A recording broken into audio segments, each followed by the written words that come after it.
Hello, Yeah.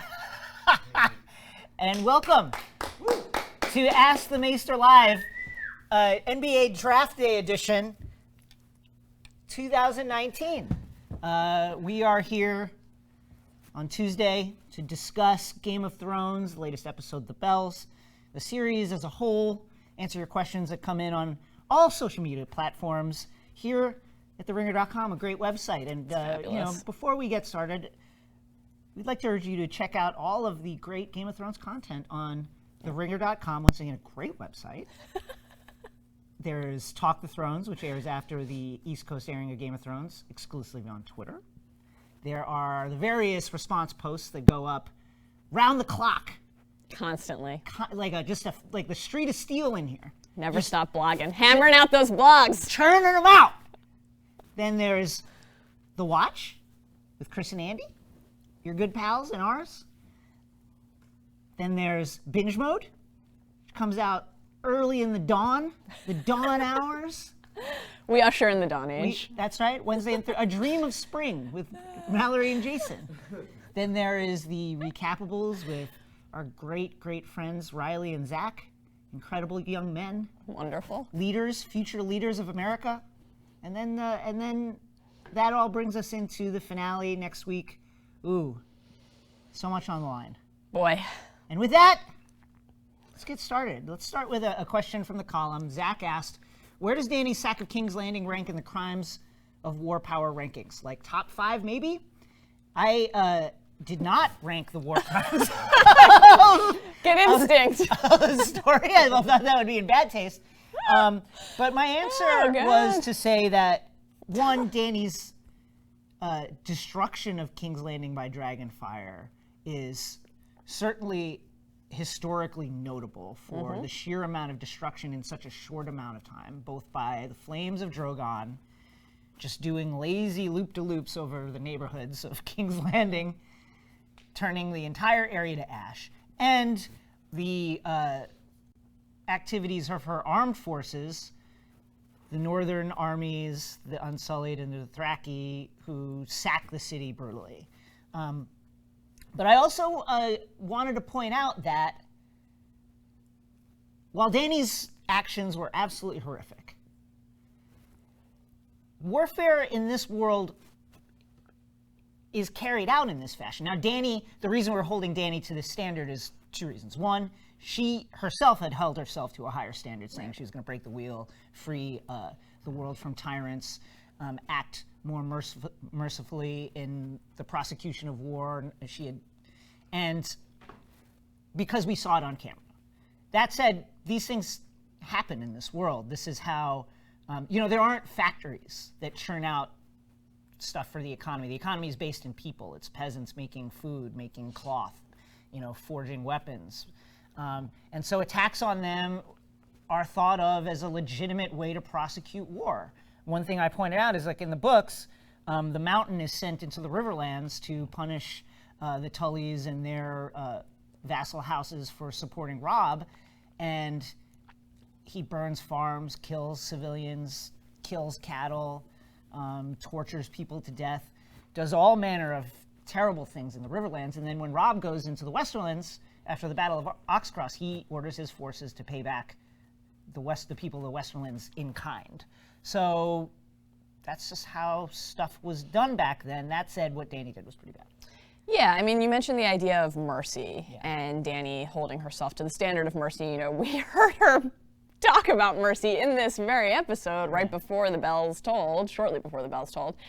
But in the past, we've heard her say, in essence, the opposite. When Barristan said, answer justice with mercy, I will answer justice with justice. So again, this is where we have to return to what is, in some ways now, the most prevailing discussion point around this show, which is these simultaneous truths that Dany's arc and ultimate turn toward Queen of the Ashes has been foreshadowed since the very beginning, more so in the book than on the show, but in the show as well the whole way, and that despite that, the actual nature of how it occurred felt wrong in some way. Yeah. And certainly hurried, and that if we had had more time to see her grapple with what the reality of what she was going to do actually meant, right. And now, even after the fact, there's not enough time to really see the cost of that. We only have one episode left. So Dany has committed atrocities in the past. You know, she has. They were aimed at the people she thought were doing something wrong. Now, I think you can have a very powerful and poignant argument about whether that was her decision to make either. But at least we knew what her goal was. It was in her mind to be the person who stopped the tyrants and the slavers and the masters and those who were committing atrocities. So the switch to being the one who at that moment didn't care about the innocent people. Right, it's very tough. That's a real change. To the argument that Dany's turn has been foreshadowed, I think we all agree on that, right? Yeah. I think you can make the same exact opposite argument from the opposite side, which is there are just as many data points that tell you that Dany cared about innocent people, cared about innocent lives. She is the person who saved Mirri Maz Duur because she was so heartbroken to watch the things that the survivors of the sack of the Lazarene villages were going through at the hands of the Dothraki, who she was ostensibly, you know, they're Khaleesi. She was like, stop, don't do this.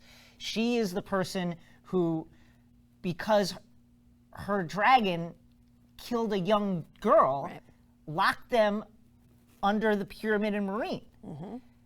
She's the person who ordered her Unsullied not to harm women or children when they sacked Yunkai. So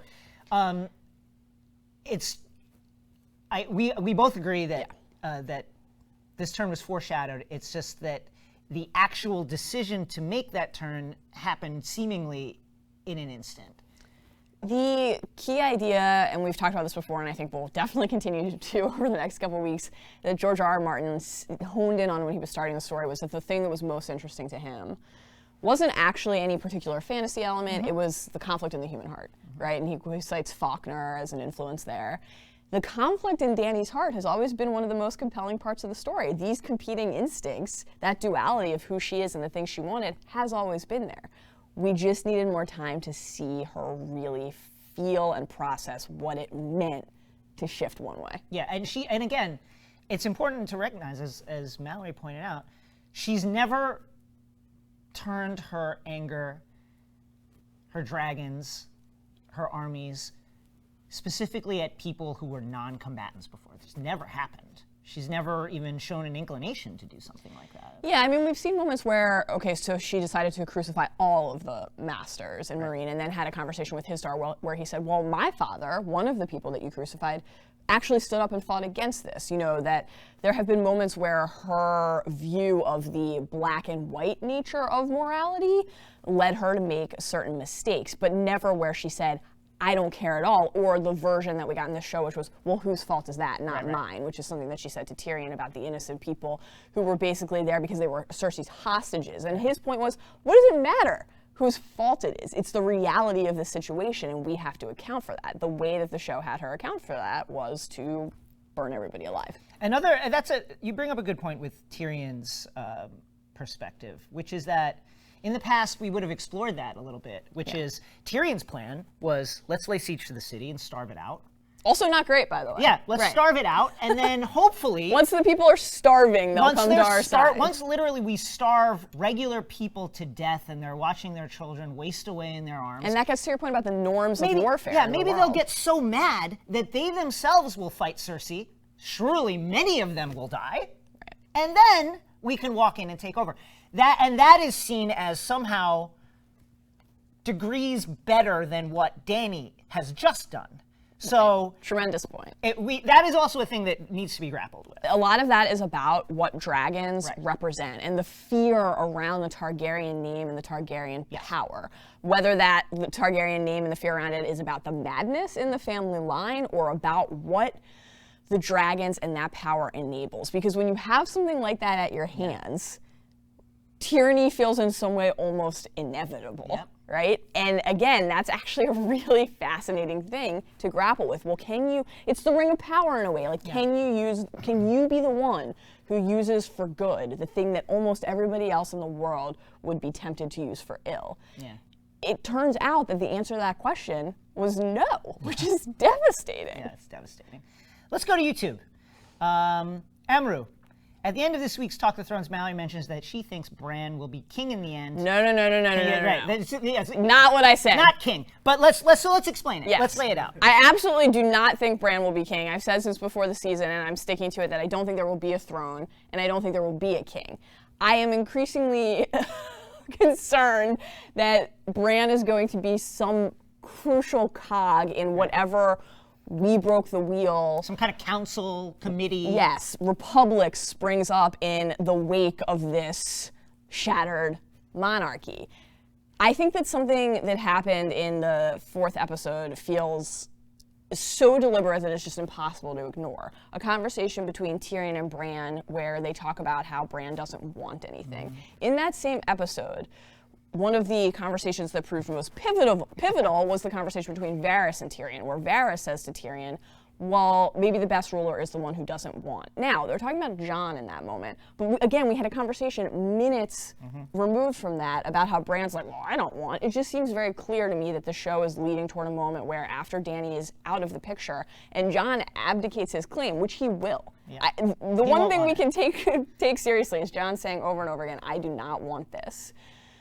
That Tyrion or whoever is left to try to put this all together is going to say, I know, that guy who's not tempted by power but is the guardian of the world's memory. Now, I have no idea how the show in one episode can convince us that that makes sense based on Bran's repeated proclamation that he is not interested in being the Lord of Winterfell and basically is not a person anymore. Right. Also, if he could see the future, he shouldn't be allowed to be in charge of people.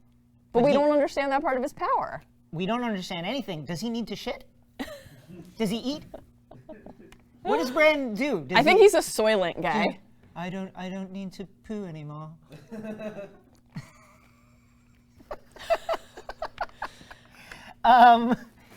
it'll be Sansa, but I just think they're setting Bran up to have some sort of key role.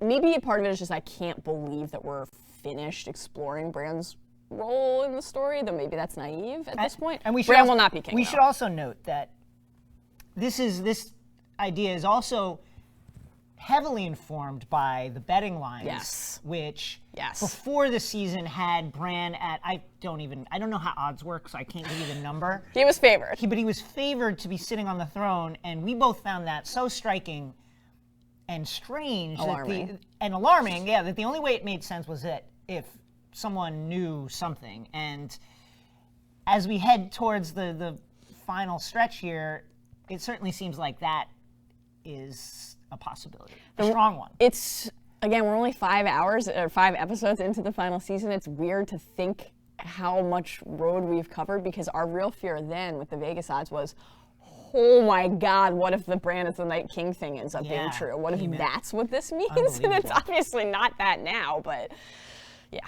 I don't think there will be a king. No throne. See. Melt it down. Here's a good, Eric, is it possible for Jon to ride Drogon if Dany were to die? Yes.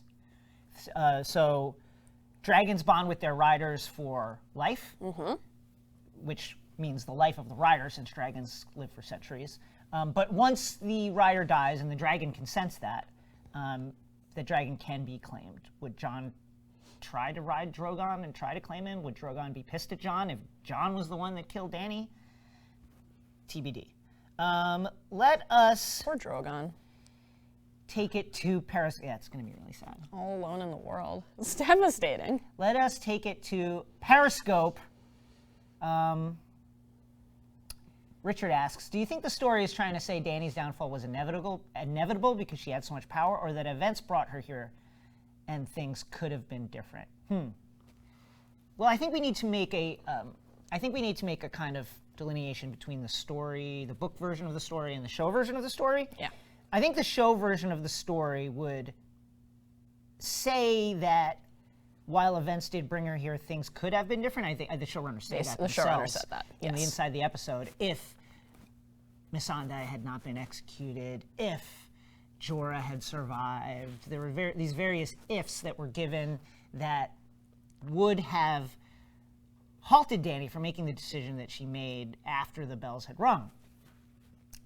That said, I think the story, and I think we probably agree on this, I think we both agree that this is probably where Dany's arc is heading in the books as well. Oh, yeah. But I think what the story is trying to say is, or trying to portray is, a person who is extremely idealistic and moral in her way, gradually and piece by piece gives those things up in pursuit of power. Right. Until, at the crucial moment, she looks inward and realizes that she's just not the same person anymore. Right. Or maybe doesn't realize that. We realize that. You know, she's given away too many of these things, made too many conciliations in pursuit of her desire to win the throne, that she has become this thing that she once hated. Yeah, I agree with that completely. I think that, you know, the explanation in the inside the episode and or game revealed, I can't remember which one this was in, maybe both, that when the bells are tolling, the thing that ultimately pushes Dany is that she's staring at the Red Keep, her house, the thing that she always thought was hers, and that it doesn't feel like she won it even though she has. I just kind of like can't accept that. It's very, very wild for that to be the motivation. I can't accept that. So that's an example of, they tell you in storytelling and writing, in any kind of writing, you want to show, don't tell. You want to show the thing that is happening, allow the reader or the audience to make their own conclusions about why that thing happened, and not be like, Dany saw her house and got mad. Right. Like, it would have been so great to not hear that explanation. Yeah, and my counterpoint even more generally, like obviously in journalism and everything we do here and in media, we subscribe to show, don't tell. My counterpoint would be that Game of Thrones has always been really good at telling, you know, and that the strength of the episode has been in the moments where the characters are speaking to each other and explaining something about their motivations or what's in their heart. And certainly, of course, the subtleties of a facial expression or the change in direction or where they are in the world and the context of the moment and how that informs the way they're thinking and feeling. Obviously, that stuff is extremely powerful too, but it's increasingly the absence of the moments where we just get to hear the characters say what's on their mind and really explore it and process it themselves over time. So could things have been different for Dany? Yeah, I think so, but I think that the idea that a person who just always wanted to get home and that she thought, you know, in the book, the Red Door, and that's obviously in Bravos, her childhood home, not Westeros, but what that represented to her. Yeah. Safety, peace, belonging, comfort. And thinking her whole life, well, I just have to get to Westeros, to my birthright, and that's really home. And then all these people I've heard about my whole life who are quietly toasting me in the night, waiting for our family dynasty to be restored. Knitting the dragon banners. That's when it'll all happen. And for the exact opposite to be true, for that to be the place and that to be the time where she realized that these people don't know her and they don't care. And that the ones who do know her and do care are in some ways the greatest threat. That is like existentially devastating. And then you factor in all of the things that Dany has lost, and of course a person will be broken. So the ultimate state that she's in makes sense, but to then have a moment where it's like, well, but she just looked at her house. What? I think the toughest part about it, in particular, is that she had won. It was over. The bells were ringing. There was no like Drogon wasn't shot out from under her after the bells had rung. You know, there was no inciting incident. It was just like, I guess I'll kill these people, even though like victory is literally in my hand. I have it. I've won. Okay, let's move on. Mark. What percentages of the final episode do you think will take place in the past, present, more than a year into the future? Interesting. I don't think we're going to see the past. I don't think we're going to get any Bran past stuff. There's no time. I don't think there's any time for that. I think we'll get the present and maybe some kind of epilogue. Yeah. Some kind of 19 years. Take me to King's Cross Station. Take me there. Take me there. Some kind of version of 19 years later, like old like beer belly John north of the wall living in Craster's Keep with ghosts. That would actually be great. I would love that, honestly. Yeah, I do think we get some kind of epilogue, but mostly present. Mostly present tense stuff. Yeah, I'm craving an epilogue mostly because I worry that we're not going to see enough of the other characters otherwise. Like, are we going to get another moment with Sam? Are we going to see Tormund again? Are we ever going to see Yara? Like, I want, even if it's just a brief second, I want to see where those people are and what they're doing and how their lives wound up. Yeah, same. Let's go to Twitch. QF Curl. What is next with Tyrion? Why doesn't he take his own advice he gave Jaime and get the fuck out? I mean, this is a great question because it's something we discussed as we were watching the episode and right afterwards was, of course Tyrion loves his brother. This isn't the first time he's helped him escape from a jam. And of course, Jaime has helped Tyrion escape from a jam once. I don't understand what Tyrion's end game was in that situation, because surely he had to expect that even if releasing Jaime went well, Dany wins the city with the minimum of violence, Jaime and Cersei escape to freedom in Essos to live happily ever after. And he had to expect that Dany would then execute him. Well, but he says the opposite, because Jaime asks him exactly that, and he says, well, maybe if she's able to reach the throne without having to step over a river of blood, she won't care how he got there, which is like a very representative line and moment in terms of how Tyrion's character has completely crumbled. Yeah, completely like, he should know that that is not true, and he should know that Dany is not a person who would respond that way. And not only that, no ruler, no king, no queen would respond in this story. Right. Treason's fine. Okay. You went and disobeyed my express orders and freed my enemies so that they could potentially rise again to strike me. I will let you live. No. In addition, you have failed me half a dozen times. Yeah. Right. She had said to him before that, the next time you fail me will be the last time you fail me. So she's on the record. She's on the record. I would expect to see Tyrion on trial next episode, and I think absolutely fairly on trial, no matter what you think of what Dany did. There is no ruler in the history of this story that would ever allow this to happen. Robb Stark beheaded his bannerman and relation because of a very similar event. I would expect to see Tyrion on trial for his life. A trial feels like one of the final moments where, I mean, not that enough hasn't already happened to do this, but where Jon and other people will have to say, I can't actually let this happen. You know, I can't let her kill Tyrion. Look at all these other people that she killed. Who is even allowing Dany to put a trial for Tyrion on at this point, though? Like, who is supporting her reign? No one. Well, I mean, she has the Unsullied? 50% of her Unsullied and 50% of her Dothraki still alive. I mean, that is not nothing. She's got a significant amount of armed forces and a dragon, and that is certainly enough. I would imagine, listen, even if Jon et al. Are like, this is wrong, I don't believe in this, I would hope that there'd be some kind of introspection within the crafting of the story that would allow them to recognize that in a similar situation, they would also put their advisor who had committed treason on trial for their life. I mean, Jon said to Sam, I've executed men who disobeyed me. I hung a boy. Younger than Bran. Younger than Bran! Our streak of mentioning Ollie continues. I know, it's so strange. Unbelievable showing for Ollie. Let's see. Chad, was Arya's, from Facebook now, was Arya's attempt to save that group of people a sign that she was turning away from her faceless man kill path and towards saving lives? And was her failure to save them a sign to her that she needs to turn back to killing Dany this time? Interesting idea. I think yes, expressly that scene, it was pretty, it wasn't even subtext, it was basically textual. The Hound says, do you want to end up like me? Look at me. Right. This is what a life of vengeance leads to. Right. Look, I'm scarred. I'm going to try and kill my brother who has already been killed. Is this the life that you want to lead? And she turns back, says no. So I think that you're right about that. Surely she still has those faceless man skills, and I think we'll see her. I think there's a good chance we see her put them to work.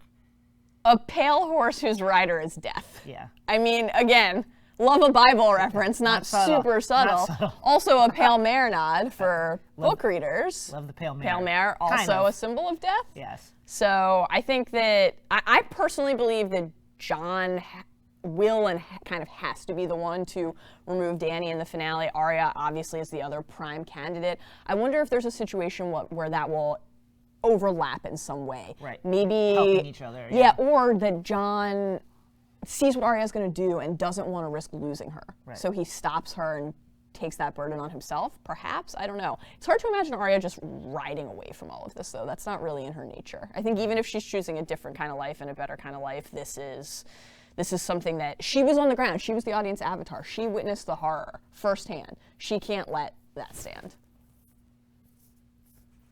Oh! Alex. Okay, Jason, here's the main one.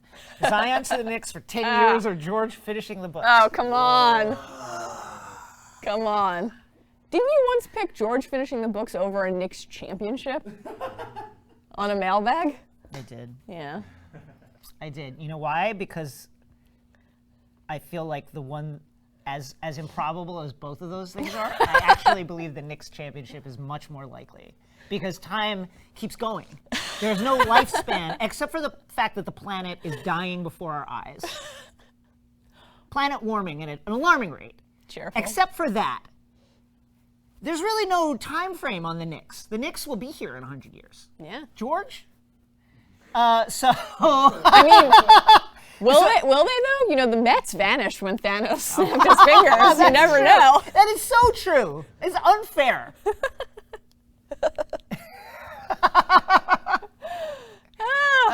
Anyway, yeah, so I'm going to go with, I really want George to finish. I think he's going to do it. I think he's going to get wins out. I've been saying this, honestly, for fucking 9 years now. Which is 9 years. It's unbelievable that I've been saying this for 9 years. Boy, that's a long time. But I think he gets wins out. I don't think he gets dream out. But I think wins happens. I think if you just do the math, does he have another, let's say wins comes out within the next 12 months. Yeah. Does he have another 9 to 10 to 12 years to write another book? I think that would be difficult at the pace he's moving at. Not to get too dark. I believe in him. I think he's going to do it. I think that the conversation around the story right now has to be an incredible motivator. An incredible motivator to say, I'm going to give you the ending that I want and that so many of you want. I hope he does it. But I will say this. People often ask, well, let's say if George is unable to finish, passes from this mortal coil, hopefully peacefully at the age of 80, belly full of wine, a girl's mouth around his cock. I do. And now, while he has said that he doesn't want anyone else to finish it, I just think there's two, we live in the world. The world is, whether you like it or not, run by money. And there's just so much money on the table that somebody will finish that story. He said this on Not a Blog yesterday in response to the rumors that he crushed about both books being written and that he was just sitting on them for some sort of handshake deal. And he said, this is absolutely not true. Why would I not publish these books if I had them? And he said, my publishers make millions of dollars when I publish a new Ice and Fire book. And so do I, which is an incredible flex. But also, it's like, yeah, of course, there's so much money on the line. Yeah, they're not going to sit on these. They're not going to be like, you know what? Forget the $150 million. Let's just let it go. All right, let's see. One more. And then we be out. Back to Twitter, Ben. What's the Ilaria Sands situation? Are we to assume that she's dead under rubble? Dany could use an ally in this post-snap world. What do you mean, Prince of Dorne ain't doing it for you? Whatever his name is. I can't wait to meet the new Prince of Dorne in the final episode of Game of Thrones. Prince of Dorne. Can't wait for that. Maybe for Tyrion's trial? Could that be how the prince enters the story? Sure. Interesting. Kind of wafts in. I do think, she Ilaria can't be alive. She can't be alive. I mean, everything. The building came down. The building came down. Jaime and Cersei died on sub-level 4, way, way, way, way down by the dragon skulls, under bedrock. In the womb of the Red Keep. Back in the womb together. I saw somebody tweet, which was hilarious, laughing how Cersei was like, "You're bleeding," and she literally sent Bran to murder him. There wouldn't have been any blood from the crossbow bolt. Literally sent an assassin to kill him. Oh my God, you're cut. Are you okay? She's got to be dead. Alongside that, Ilaria has to be dead alongside the beautiful, beautiful, flawless skeleton of her daughter Tyene. R.I.P. Tyene. R.I.P. Tyene. We Still miss one you. of our faves. Really. Really, really, Love her. Love and miss you, and we're gonna miss you guys as well when this is over. This is, I believe, the final Ask the Maester Live, because I will be in New York City. Mallory Rubin will be indisposed, doing many indispensable things that she does for TheRinger.com on an hourly and minute-by-minute basis. The whole place would fall apart without her. She's the Bran Stark. Oh, God. Quietly a savage insult. Hopefully book Bran. But this has been, we've really enjoyed this. This has been great. It's been great. And stay tuned for all the content about Game of Thrones and everything else that we cover here at TheRinger.com, a great website. Check us out on Talk the Thrones after the East Coast airing of Game of Thrones, the finale. That's right. And the special, the postseason special. The postseason special, which will air the Thursday after that, exclusively on Twitter. We'll be picking over the bones and burnt bodies, as just like Tyrion walking up to the walls of King's Landing. Thanks a lot, folks. We really enjoyed it.